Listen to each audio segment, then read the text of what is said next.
I went from a closing ratio in June of 10% to an average closing ratio of 55% for the last 3 months in a row. Went from week to week on jobs to we now have a 2-month backlog. I started martial arts at the age of 28. When I started jiu-jitsu 7 years ago, I was 270 pounds. I've lost 100 pounds in 7 years. I started this sport for self-defense, not to go become some high-level competitor. Want to let women know that they can do more than they think they can. Welcome to the Franchise Champion Show. I'm your host, Alan Regala, CEO and founder of Athlete to Owner Franchise Coaching. I was a D1 athlete and used the principles of high-performance training to build and sell a multi-million-dollar franchise business. And now, I want to help others do the same. So let's go. Our next guest is a national champion in her sport. I'm not going to tell you what that is yet, but I can tell you that she can kick my butt. And she also helped turn around a struggling franchise business. I'd like to welcome to the Franchise Champion Show, Sarah Wills with SprayNet. Hi, it's great to Welcome, be here. Sarah. Yeah, thanks for joining us. So tell us, Sarah, what was your background before entering the exciting world of franchising? Yeah, so before this, I was actually a vice president in the IT consulting world in a small scale consulting business. And I have also had experience as a general manager in a large restaurant chain, and I even have a background in some scientific research. So a little bit all over the place. Wow. Yeah. All over. Before getting into this field. But my dad is a chronic entrepreneur. So I have seen him start and run many businesses over the course of my life. And I guess you could kind of say that having my own say in the way that my company is being run was kind of laid out for me from a long time ago, just because that's the model that I had always seen, was to work towards having your own thing. But I also have a really strong appreciation for process and process improvement. And I love being able to build off of what other people have learned from. So the concept of a franchise was very appealing for me. That's great. That's really cool.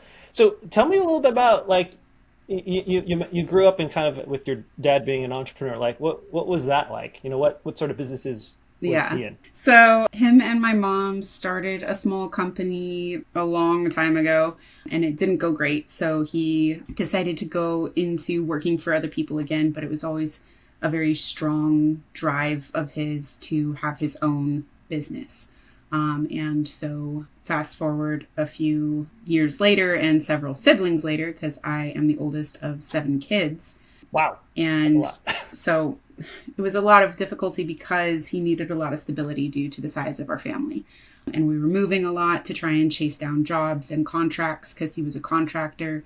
He became a certified Scrum Master after getting disillusioned with the concept of traditional waterfall. And I remember watching him. Okay, the waterfall Scrum Master. Yeah. Really briefly, for those, I don't know what those mean. What does that mean? Yeah, so they're 2 different ways of process improvement and software development over in the software development world. My mom and my dad both worked for GE for a period of time, both in applied areas as well as in software lifecycle development. And my dad wanted to help people work better together and to find better systems and better processes so that we could build products faster and improve employee retention and have everybody be happier as they went through that process. So waterfall is the old way. You would set out an idea of where you wanted to go with the project. And you'd say, all right, here's our plan for the next 4 years. 4 years later, you would look up and you'd be like, oh no, we missed. Okay, I need another 2 years. We need to make some adjustments though. And so they're very well known for being behind schedule. And Agile evolved as a different way of doing that. So in Agile, you do short sprints, short iterations. So you'll have quarterly planning. So 4 times a year, you'll basically check the direction and be like, is this the way that we want to go? And then you break that down into smaller chunks of work. So you plan out your work in weekly or bi-weekly sprints. And you basically are stopping and checking the map and making sure you're going in the right direction frequently. And then you don't end up being several years off schedule. You actually saw people were able to finish way ahead of schedule because they were checking and doing retrospectives to look back and see how can we work better together? How can we improve this process? And are we doing the most important things? Like, does this even matter anymore? Will the consumer even want this anymore? Really important questions. And it helped people to work better together, and it improved time to market as well. So that makes sense. My dad wanted to get certified in that because he thought it was a better way of doing things. And I agree with him. But the problem was that when you teach people how to use Scrum, once they master those tools, they don't really need you anymore. So it's like a 6-month contract, an 18-month contract, that kind of thing. So there was a lot of job hopping going around because he worked himself out of a job by teaching people how to do this. Interesting. Yeah. So that's basically how we got started on the consulting company. Is he wanted to find the contracts himself and find them for other people as well. So I started out as being the recruiter and worked my way up in that company. And we were able to take that company to $1.7 million in revenue in 2020. So that was really cool to see a company going from the ground up.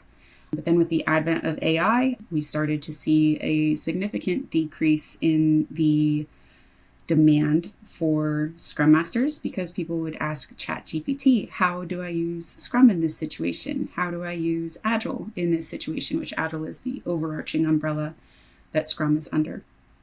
And it wasn't just our company, it was a whole lot of other companies as well. Our competitors were all down about 98%. So AI hit like a sledgehammer. And it was around that time that I got introduced to the concept of SprayNet through our family friends, Jeff and Josh Gift. And they were looking for a salesperson who could help them get this franchise off the ground.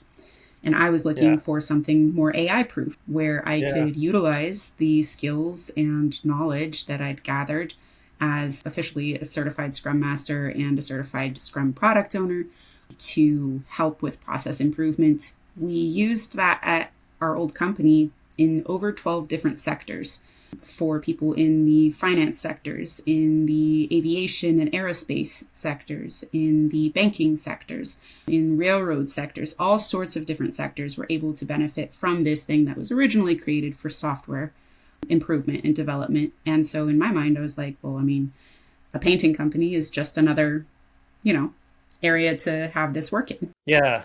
Yeah.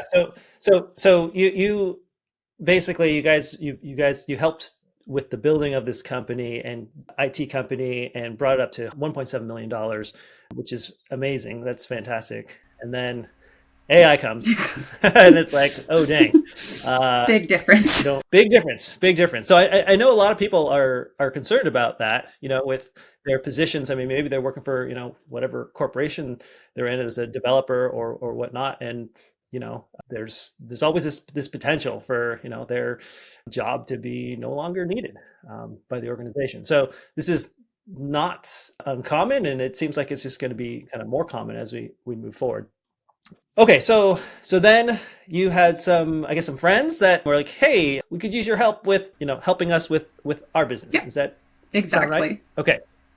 Yeah, so family friends needed some help on the sales side. I do have some background in sales as well as in management, and obviously.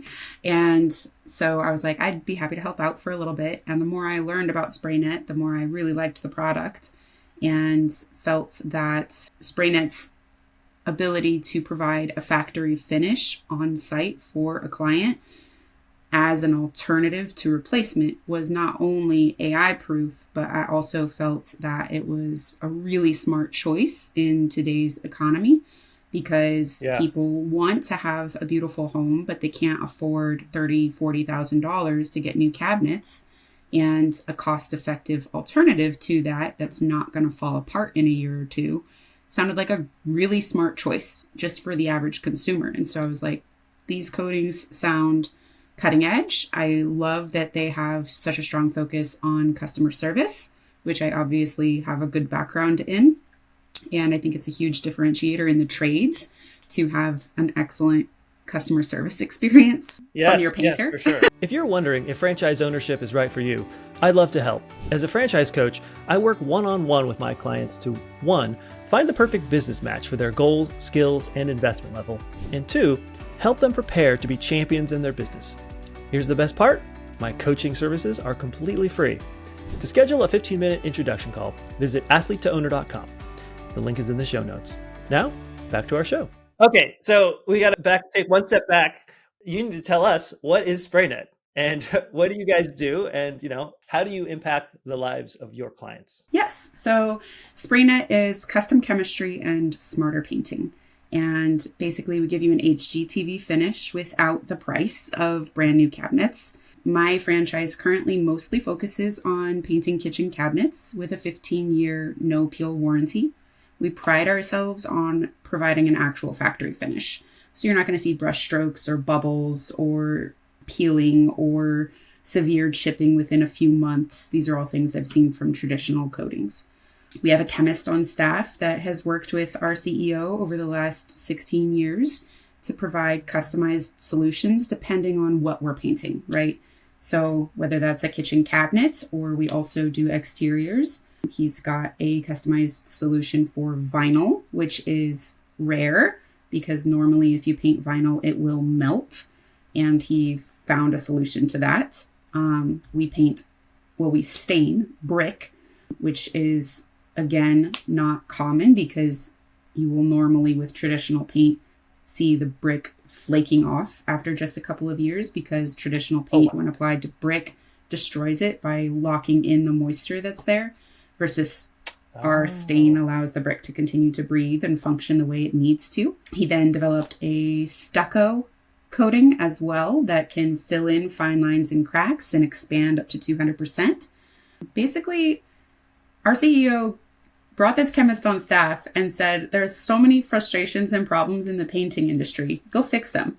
Like, you've got a degree in how to make this stuff work. And our chemist did. And so they've been applying that to substrate after substrate after substrate.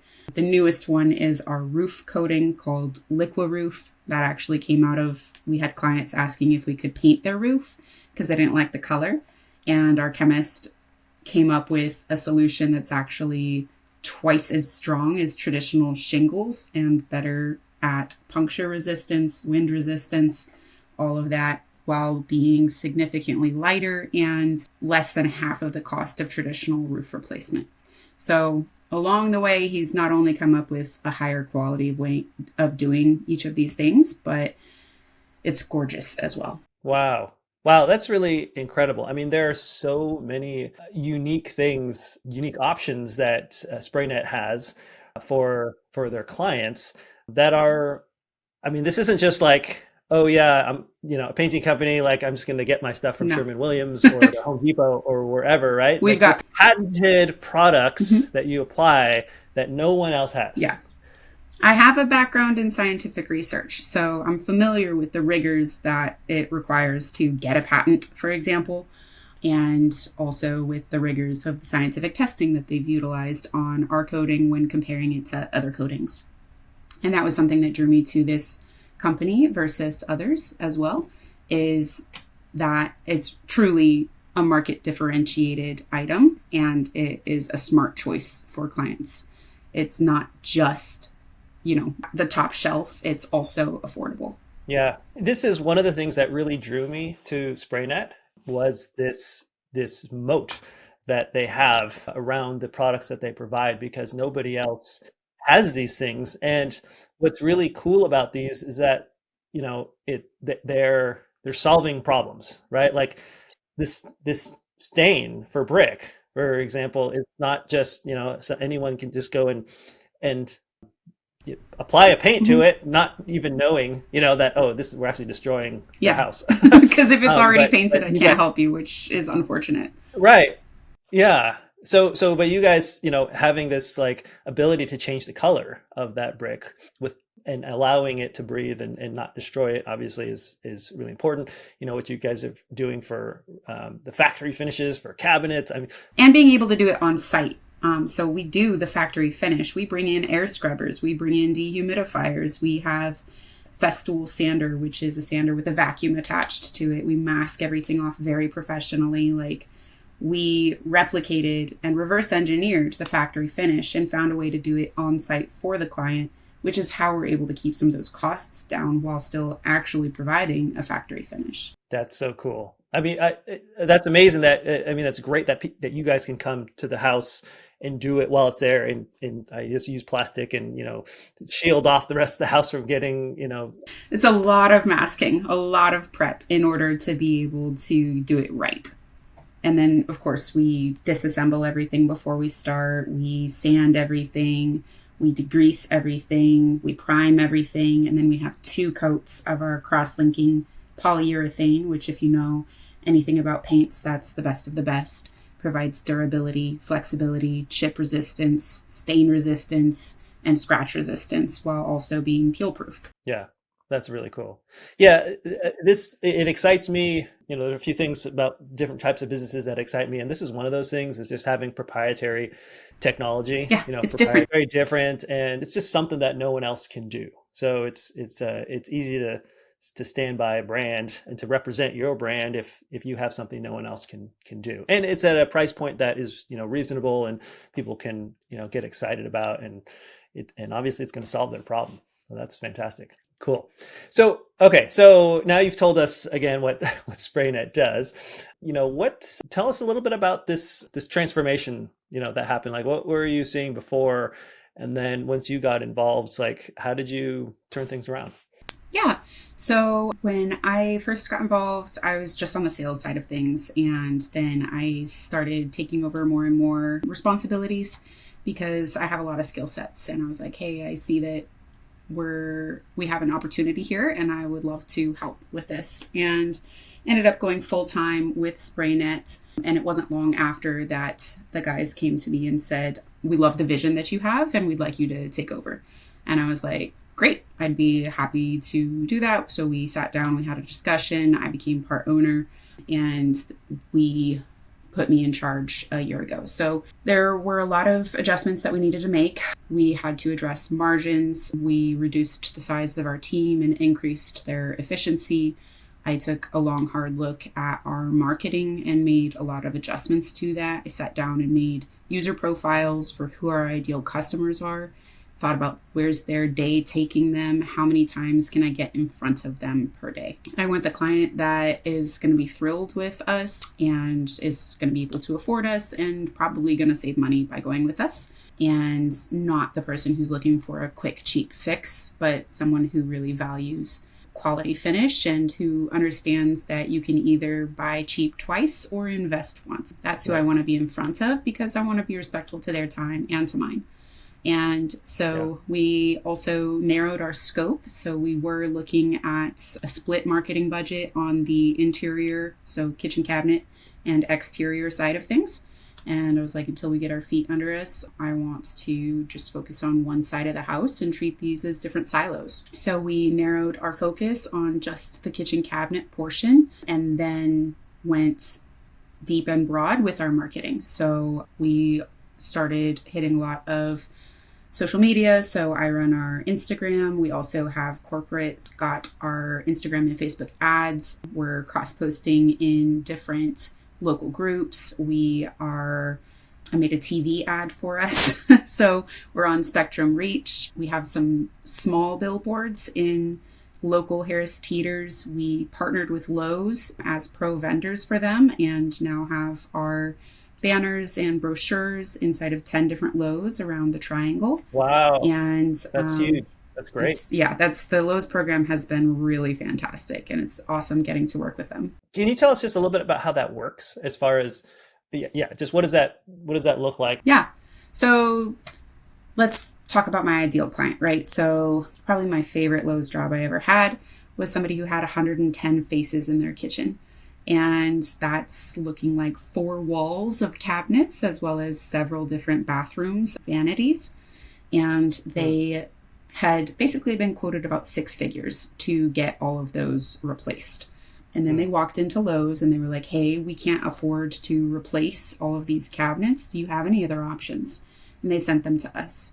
So I came out there, took a look at everything. There was no water damage. They hadn't been painted before. So they were an ideal client for us, and was able to give them a $26,000 quote, save them 75 grand. And we were done within a week and a half versus several months. They high-fived each other on the way out. And that is who I want to work with, right? Is people that I can really save a lot of money for, provide that gorgeous factory finish, and save them a lot of time. So that's basically how it works, is people that would like to replace but can't afford it, Lowe's can send them to us as an alternative. That's great. That's great.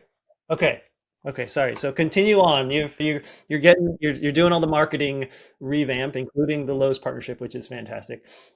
We started encountering difficulties though with all the digital stuff. So I had some meetings with our marketing director, and SprayNet hosts regional events as well as annual events to bring all the franchise owners together to brainstorm with each other. And at the regional event, I was like, guys, I don't know what to do. It's not working. Like, I'm so stressed out. Like, we are not closing like very well. My closing ratio is in the toilet and we have no backlog. We're week to week. Like, what do I do? And our marketing director was like, in this world of post AI, we are in a post trust society. And what you need to do is let people know you're real. Like, you can spend thousands of dollars on Facebook and it could be a fake person that doesn't exist reading a script that no human ever read. And people don't like that. They want to know that you're real. They want to know that you're down the street. They want to know that you're the kids coach at the gym down the street, which I am. And so she recommended that I switch to more traditional methods. So lawn signs and flyers and door hangers and postcards getting mailed to people with my face on it saying, hey, I live right down the street. I'd love to paint your house. And so we made that shift. And along the way, I took another big step back and I was like, what is my client really concerned with? What questions are they really asking that they're not actually asking to my face? And that is this saving money? Is this a good value for my money in a troubled economy? I want to make sure I'm being smart with this. Can I trust you? And will you treat me and my home with respect? And so I was like, how can I answer those questions better for my clients? Obviously, that starts with having that presence. So we did the door-to-door mailers. We did flyers. We are involved with different community organizations that benefit charities. So people started to really know me rather than SprayNet. And then I started talking to people about the different accolades that we have as a company. We've been featured on Netflix. We've been featured on HGTV. We are in filming for another really large company. I don't know if we're allowed to mention it or not. And then that obviously lets people know that we're trustworthy and we are the high end and that we are going to be high quality. And then I also like to brag a lot about my franchise. So there's 60 franchises across the US and Canada. They're all known for their professionalism and their excellent quality product. But my franchise has received an award 2 years in a row for being in the top 10% as far as customer service goes. And so I started talking about that instead of just having it hanging on the wall, Yeah. That's smart. And I've had the same crew, like I mentioned, we shrank it some, but I've had the same guys with me for years. And so I let them know, go to our Google page and you can read our dozens of reviews and see the same names through each of those reviews. And you can really trust that it's me and it's Trey and it's Josh, and we're going to take really good care of you and your home. And Rich and Jeff are fantastic too. And so just building that trust, building that relationship with the client has been really helpful. So I went from a closing ratio in June of 10% to an average closing ratio of 55% for the last 3 months in a row. So it was 50, then 60, then 50 again.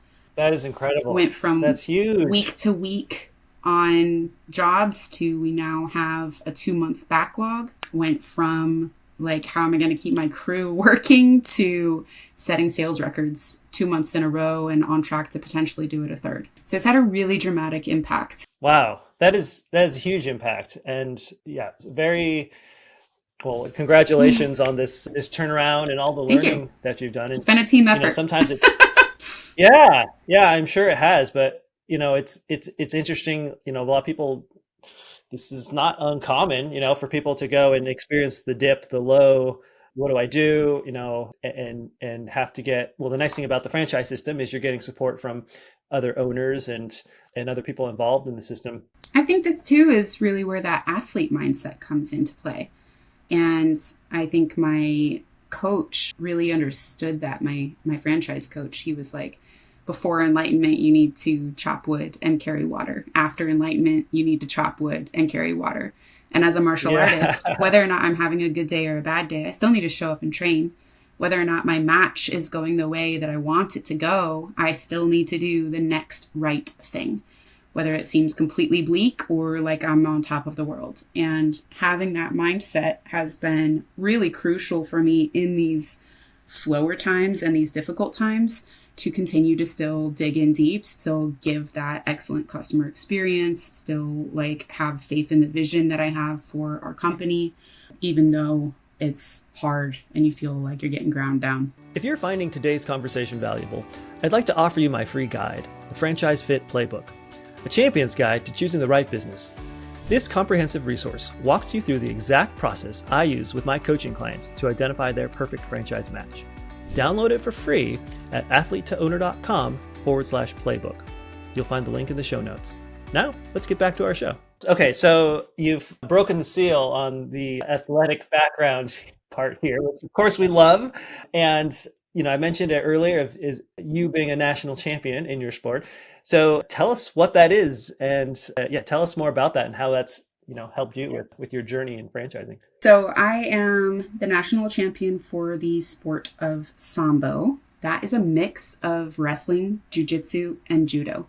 I've been doing Sambo for about 2 years. My sport of choice is jiu-jitsu. That's the one that is nearest and dearest to my heart. I've been doing that for 7 years.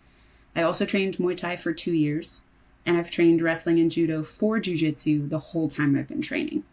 So I got recruited to Sambo just a couple of years ago because they saw some highlight reels of me in jiu-jitsu spheres doing what looks like Sambo. So Sambo is very takedown heavy. It's very fast paced. It's very intense. And in jiu-jitsu, you can play the game like that, and I often do, but you can also play it in a gentler way or a more strategic way versus a more aggressive way. But I have a very aggressive style. So they were like, hey, you would do well with this. So they invited me to come to the national championships this year. And I did. And I got to take that title and then immediately put it to the test at the International Cup right after. They had the open weight class champion from the Philippines had come all this way and was uncontested in her division. So that got to be my first match as the national champion, was against someone about twice my size. I had about 20 more years of experience than me. But I was like, I'm the national champ, like I'm going to represent, let's go. And I did lose that match on points, but I was able to almost get a takedown, and I was able to sweep her, which means reverse her position once she was on top of me, which shocked even my own camera person who had to jump out of their seat to try and follow along. And that's when people really started to know me for my grit, and that even if the odds were stacked against me, I wasn't going to give up. I was going to keep fighting. So then I went down to Ecuador and represented us at the Pan American tournament earlier this summer. And I am going to Kyrgyzstan in November to represent us at Sambo Worlds. So that is going to be really interesting. I started martial arts at the age of 28, and I will be going against judo Olympians that do this in their off season, who started when they were 4, whose parents were judo Olympians. So it's really interesting because when I started jiu-jitsu 7 years ago, I was 270 pounds. I've lost 100 pounds in 7 years. I started this sport for self-defense, not to go become some high-level competitor, but I wanted to get better at the sport, and I wanted to get better regulating my own reactions under stress, and competition allowed for me to do that in a way that no other arena does. And then I also just had so much empowerment and confidence come out of my journey that I really want to be able to give that to other women And I know that the farther I go in any of these competition arenas, the more women I can reach.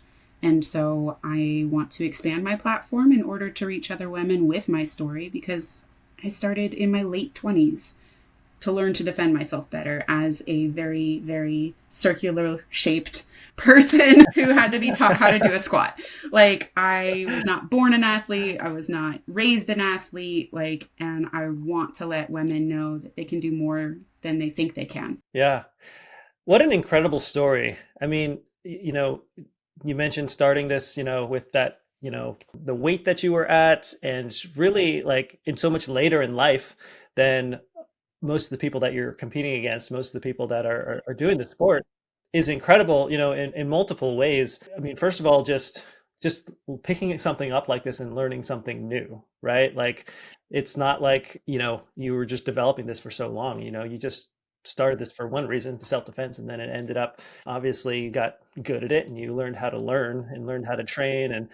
And I think there's a great parallel to this for people that are thinking about getting into business, having in one mindset of, well, I've been doing this corporate thing for so many years, right? Am I too old to do this new thing, right? This starting a business or whatever. Maybe I'm too old. They don't have the confidence. But I think this is a great story that just shows like people can still learn at really any age, and you can get really, really good at things at any age. It's more of a mindset, right? And I think part of that is from the Agile and Scrum approach. They teach you fail fast to learn fast. And I adapted that for my students and for my own approach to martial arts, as you win or you learn, and both are good. I have a whole bookshelf with 3 shelves of it full of medals. I don't know how many other losses I have besides that, but I'm an over 100-time medalist. And That's amazing. Can't tell you how most of those gold medal matches went. But the matches that I have no medal for, or some of those bronze medals, I'm even more proud of, because I know how hard I worked to get there, or the very valuable lessons that I learned from those losses. Because when you're under stress, your brain learns that lesson better than if you're not under stress. And so your learning curve is accelerated when the pedals to the metal, or when there's that actual pressure, or the audience, whether that's a perceived audience or one filling the Silver Spurs Arena down in Kissimmee. The fact that there are other people around you counting on you, or other people around you watching, helps you to learn faster. Yeah. Yeah. Now, I love that. I love that, through your training in both the professional world with this Scrum thing, and, the idea that, it's okay to fail. And that is where the learning comes from, right? I mean, and that's really the same in sport. Like, you're learning those same things because there's only one person who's going to win that, gold medal at the end of the day, right? But every time you lose, hopefully you're getting something out of that. But the real winning is skill acquisition. Like, how many business owners have you heard, like, oh, I started a business and then it failed, and then I started another business and then it failed, and then I started my third business, and with what I learned from those first 2, I took off, like, and everything went really, really well, because I'd learned from those mistakes. And right. I think that failure is necessary to progress, and the real winning in all of this is that skill acquisition, which is part of why I like the franchise model, is because I get to learn from those failures, and ideally not have to go through multiple business failures myself, but instead to be like, here's what happened. Don't do that. Do this instead. Like, here's the water you need to carry and the wood you need to chop. Don't waste your time with that other stuff. Like, exactly. That what you said about, people failing at business first before finding the one that succeeds. It's like the beauty about the franchise system is that the people who have started the franchise system have probably already failed at other businesses, and allowing they're the ones who get to fail from the big failures, and then learn and have this business that is then succeeding. And so you get to take advantage of their previous failures in order to, start your own business. So hopefully, your failures as a business owner in franchising are hopefully much smaller level micro failures, and you're That's able the to idea, adjust right? versus the big failures where like you have to, start back over. Start a new business. Yeah, exactly. Yeah. Like I didn't have to come up with a coding. I didn't have to create, 100 that didn't work. I got to just benefit from an already working product, for example. Yeah, that's really cool. I love it. I love it. Well, what market are you in, Sarah? And how can listeners contact you if they need their cabinets painted? I'm in the Durham, North Carolina market. We service most of the Triangle as there is not a separate franchise in Raleigh. So if you're within about an hour of Durham, then we would be happy to help you. If listeners are looking to get connected with us, you can actually schedule a consultation for free with me at spraynet.com, or you can just Google Spraynet Durham and you can book directly through the website. You can also follow us on Instagram and see the cool social media stuff that I do on there. I'm always posting little reels and not DIY, but behind the curtain kind of ideas, so you can see what it looks like to have the process done. That's cool. That's cool. Well, congrats on all the amazing accomplishments you've had in both your sport, in Sambo, as well as in business, and turning things around, really being able to grow, the business from where it was at before. And I'm sure you're going to continue growing it over time. So yeah, congratulations for being a franchise champion. And thank you for joining us, Sarah. Thank you very much. Take care. If you find value in my content, please take a moment to subscribe and leave a rating wherever you're listening or watching. Or if you have suggestions for topics or improvements, shoot me a message directly. Your support means a lot to me. Thanks for listening to the Franchise Champion Show. I'm Alan Regala, and I'll see you next week.